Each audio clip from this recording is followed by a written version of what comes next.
Vishnuvardhan మేస్టర్ని call చేయడం జరిగింది. Master readily accepted వస్తాలే లేదు. అంబేద్కర్ గారికి కాన్స్టిట్యూషన్ నిర్మాత, కాన్స్టిట్యూషన్ డాక్యుమెంట్ని హోల్ అండ్ సోల్ ఆయన చేసిన మీదుగా ఆయన పడ్డ శ్రమకి ఈరోజు ఈ కాన్స్టిట్యూషన్ని మనం అందరం కూడా అనుభవిస్తున్నాం. దాంట్లో డిఫరెంట్ చాప్టర్స్, ఆర్టికల్స్, అసోసియేషన్ అవన్నీ కూడా ఎన్ని ఆర్టికల్స్ ఉన్నాయి అన్నీ కూడా కొన్ని వివరాలు మెట్ల తెలియజేస్తాం. దాంట్లో వచ్చినటువంటి ఒక ప్రతిజ్ఞ కాన్స్టిట్యూషన్ కూడా మనందరం కూడా చదివి దాన్ని ఫుల్ఫిల్ చేస్తాము అనేది every year we have to celebrate this day, constitution day. ఇది నవంబర్ 26. యాక్చువల్గా అయితే ఈ కాన్స్టిట్యూషన్ తయారు చేసిన మెంబర్స్ అందరూ submitted the draft copy of the constitution 49 November 26 యాక్చువల్గా సబ్మిట్ చేసింది. తర్వాత ఇన్ఫోర్స్కి వచ్చేసరికి జనవరి 26 కల్లా మన 1950 జనవరి 26 తీసుకెళ్ళింది అనమాట. ఇది బేసిక్గా. అందుకని ఈరోజు ఈ ప్రోగ్రామ్ మనం అరేంజ్ చేసుకున్నాం. ఫర్దర్గా I request Vishnuvardhan garu follow up function. Very good friend of mine professor Venkatarao garu, the librarian of Acharya Nagarjuna university Ambedkar memorial library staff, మరి ఇక్కడికి సమావేశానికి వచ్చేసిన నా సహచర అధ్యాపక మిత్రులు, అధ్యాపకేతర సిబ్బంది అందరికీ ముందుగా నా నమస్కారం. మరి వెంకటరావు గారు ఈ ప్రోగ్రాం మన లైబ్రరీలో ఈ రాజ్యాంగ నిర్మాణ దినోత్సవాన్ని నిర్వహించుకుందాము రండి సార్ అన్నారు. నేను ప్రత్యేకంగా నన్ను ఆహ్వానిస్తున్నట్టు నేను కాకుండా మిగిలిన అందరూ మన విశ్వవిద్యాలయంలో ఉన్న ఇతర ప్రముఖులందరూ ఇక్కడ వచ్చి దీన్ని జరుపుకుంటారనే ఉద్దేశంతో నేను కూడా వన్ ఆఫ్ ది పార్టిసిపేటర్ ఇక్కడికి రావడం జరిగింది. మరి వచ్చిన తర్వాత ఇక్కడ కార్యక్రమం అంతా మనమే నడిపించాలని వెంకటరావు గారు అన్నప్పుడు really I felt very happy. ఎందుకంటే ఒక మంచి సదుద్దేశంతో ఒక మంచి కార్యక్రమాన్ని మనం జరుపుకున్నప్పుడు దాని ఫలితం కూడా ఉంటుంది. అంటే మంచిగా జరిపితే ఏదైనా కార్యక్రమం ఒక పని మంచి మనసుతో చేస్తే దాని ఫలితాలు కూడా సత్ఫలితాలుగా ఉంటాయనేది నా నమ్మకం. మరి ఈరోజు ఒక ప్రాముఖ్యత ఏంటంటే ఇప్పుడే మన వెంకటరావు గారు బ్రీఫ్గా చెప్పారు. మరి మన భారత రాజ్యాంగాన్ని డ్రాఫ్ట్ చేసి ఆ కమిటీ మెంబర్స్ గారి ప్రెసిడెంట్గా ఉన్న అంబేద్కర్ గారు 1949 ఈ నవంబర్ 26న సబ్మిట్ చేశారు. అంటే మన రాజ్యాంగాన్ని ఆమోదించుకున్నాం.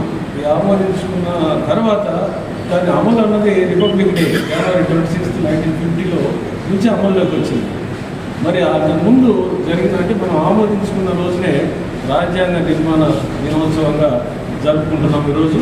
మరి మన రాజ్యాంగానికి ఎంతో ప్రపంచంలోనే ప్రాముఖ్యత ఉంది. ఎందుకంటే దాని గురించిన ఇప్పుడే డౌన్లోడ్ చేస్తే నేను కూడా మొదటిగా చాలా విషయాలు తెలుసుకుంటున్నాను. నా రాజ్యాంగంలో అసలు ఏంటి, దాని గొప్పతనం ఏంటి, దానికి ఉన్న ప్రాముఖ్యత ఏంటి, ఆ రాజ్యాంగం మన భారతదేశ ప్రజలందరికీ ఎందుకు ఉన్నతమైంది, అసలు దాంట్లో ఉన్న మెరిట్స్ ఏంటి అన్నది ఇక్కడ క్లుప్తంగా 4 మాటల్లో చెప్పాలంటే మన రాజ్యాంగం ఏదైనా ఒక దేశానికి రాజ్యాంగం పరిపాలించుకోవడానికి మనకు ఒక రాజ్యాంగం కావాలంటే మన దేశం అన్నది చాలా ఇది ఏమంటాము యూనిటీ ఇన్ డైవర్సిటీ అంటున్నారు.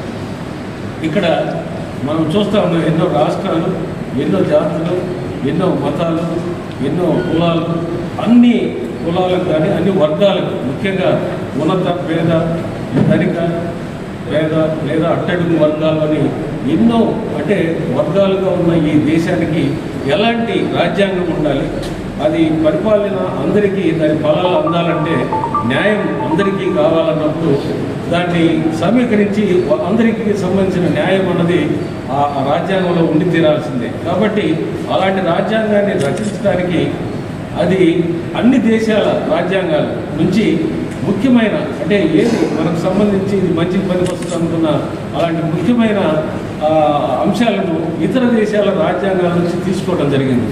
అట్లాంటి వాటిలో ముఖ్యంగా మనం 5 year ప్లాన్ అనేది అంటే ప్రతి 5 సంవత్సరాలకి మనల్ని మనం సమీక్షించుకొని అభివృద్ధిని సమీక్షించుకొని వచ్చే 5 ఏళ్లలో మళ్ళీ ఏమనేది ఒక టార్గెట్స్ పెట్టుకోవటం అన్నది యుఎస్ఎస్ఆర్ నుంచి తీసుకున్నారు రాజ్యాంగం నుంచి. అలానే ఐర్లాండ్ రాజ్యాంగం నుంచి డిస్క్రిప్టివ్ ప్రిన్సిపల్స్ తీసుకున్నారు. ఇంకా జపాన్ నుంచి మన సుప్రీంకోర్టుకు సంబంధించిన చట్టాలు ఎలా ఉండాలి అన్నది జపాన్ నుంచి తీసుకున్నారు, జపాన్ కాన్స్టిట్యూషన్ నుంచి. కాబట్టి జపాను, యుఎస్ఎస్ఆర్, ఐర్లాండ్ ఇంకా ఇతర దేశాల రాజ్యాంగాల్లో ఉన్న ఏమంటాం మనం మంచి అంటాం, అంటే మనకు కావాల్సిన మనం అభివృద్ధి చెందాలన్నా, అందరి మన దేశం జాతి అంత బాగుండాలన్నా, ఏం కావాలన్న ఆ ప్రాముఖ్యతను అన్ని దేశాల రాజ్యాంగాన్ని తీసుకొని ఒక చోట పొందుపరిచి ఒక గొప్ప రాజ్యాంగాన్ని రచించడం జరిగింది. కాబట్టి దీనికి ముఖ్యమైన ఆశయాలు ఏంటి? రాజ్యాంగంలో అసలు మన భారతదేశ రాజ్యాంగానికి 3 ముఖ్యమైన ప్రిన్సిపల్స్ ఉన్నాయి. ఏమిటి ఆ 3? లిబర్టీ అంటారు, అంటే మన దేశంలో ఉన్నంత స్వేచ్ఛ ఏ దేశంలో లేదు. అంటే మనం ఎక్కడికి వెళ్ళి చూసినా మనకున్నంత స్వేచ్ఛ స్వాతంత్రాలు ఎక్కడ లేవు, అంటే లిబర్టీ. రెండవది ఈక్వాలిటీ, సమానత్వం. అంటే ఈ రాజ్యాంగంలో పొందుపరిచిన అన్ని అంశాలు అల్టిమేట్గా సమానత్వానికి, అందరూ సమానత్వం ఒక స్టేట్కి రావాలన్నా, అంటే ఎకనామిక్గా కానీ లేదా ఆర్థికంగా కానీ సామాజికంగా కానీ అందరూ ఒక సమానత్వాన్ని సాధించాలన్న ఒక ప్రిన్సిపల్ ఉంది. లిబర్టీ, ఈక్వాలిటీ, ఫ్రెటర్నిటీ అన్నారు. మరి ఇన్ని రకాల మతాలు, ఇన్ని రకాల జాతులు, కులాలు ఉన్నప్పుడు అందరి మధ్య ఉండాల్సింది ఏమిటి? ఫ్రెటర్నిటీ అంటే సోదరభావం. అంటే మనం ఒకరినొకరు ఈరోజు మనం గమనిస్తూ ఉన్నాం, ప్రతి చోట ఎక్కడికక్కడ సంకుచితంగా మళ్ళీ వీఆర్ గోయింగ్ బ్యాక్. మనం ఎక్స్పెక్ట్ చేసి దాన్ని పొందుపరిచింది ఏంటి? సమానత్వము, సౌభ్రాతృత్వం అన్నాం, అంటే సోదరభావం. ఇప్పుడు సోదరభావం అనేది మనం వెతికినా కనిపించడం లేదు. ఎందుకంటే ఎవడి కులం అన్నది మళ్ళీ ఇదివరకు కులాన్ని వేళ్లతో సహా ప్రకటించమన్నారు. అంటే కులం ఉన్నంత కారణం సమానత్వం కాదన్నారు. కులం అనేది మరి ఈరోజు ఎక్కడ చూసినా మళ్ళీ దానికి ఎక్కువ ప్రాముఖ్యాన్ని ఇస్తున్నాం. సో మనం రాజ్యాంగంలో చెప్పిన దాంట్లో పాటించాల్సిన అంశాలని పాటించకపోవడం అనేది నిజంగా దౌర్భాగ్యం.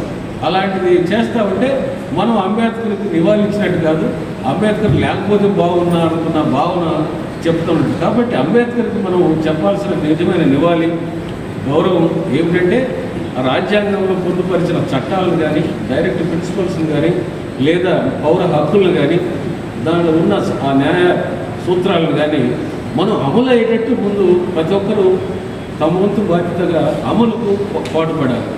అమలు ఎందుకు అమలు చేస్తే మనకు నష్టం వస్తుంది అనుకున్న వాళ్ళందరూ కూడా నా ఉద్దేశంలో దేశద్రోహులు అనుకుంటాం. అంటే వాళ్ళు మరి శ్రీనివాస్ చూస్తున్నాడు, దేశద్రోహులు అంటే ఐఎస్ఐ వాళ్ళు అనుకుంటున్నారు, అంతేనా? సో మన దేశభక్తి అంటే రాజ్యాంగాన్ని గౌరవించడం, అమలు చేయటం కోసం మన వంతుగా కృషి చేయటం. అమలు చేయకపోవాలని వాటి పట్ల మనం సదుద్దేశం కలిగి ఉండాల్సిన అవసరం లేదని తెలియజెప్పడం. కాబట్టి ఈరోజు రాజ్యాంగ నిర్మాణ దినోత్సవాన్ని, అంటే రాజ్యాంగాన్ని మనం ఆమోదించుకున్న రోజును మనం గుర్తు చేసుకుంటూ రాజ్యాంగాన్ని మనందరం తప్పనిసరిగా విధిగా అమలు చేస్తే మనం ఆశించిన లిబర్టీ, ఈక్వాలిటీ, మరి సౌభ్రాతృత్వం అన్నది ఖచ్చితంగా భారతదేశంలో పరిడవిల్లి అందరికీ ఆనందమైన రోజులు, మంచి రోజులు తప్పక వస్తాయి. కాబట్టి ముందు మనం ఆ అమలు బాధ్యతను ప్రతి ఒక్కరి బాధ్యతగా తీసుకుందామని ఈరోజు మీ అందరికీ ఒక విన్నపం చేస్తూ మనం ఒక చిన్న ప్రతిజ్ఞ చేసుకున్నాం. మీరందరూ నేను చెప్పినట్టు కలిస్తే మనం ఆ ప్రతిజ్ఞను ఒకసారి ఉచ్చరించుకున్నాం.